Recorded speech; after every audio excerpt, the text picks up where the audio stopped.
Hi, today I'm part of NOKIA C12 and I'll show you how to create home screen folders on this device. So first hold for a while the application and drag this app to another one, and by this way we can see that we just successfully created the new home screen folder. If you want to give a name or rename the folder, just click once on the name and enter the apps. Tap to OK and that's it.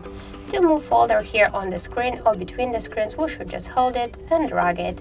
To remove the application from the folder, hold it and drag to the home screen if you want to stay with this application on the home screen, but if you want to remove it from the folder and from the home screen, hold it and drag it to remove icon.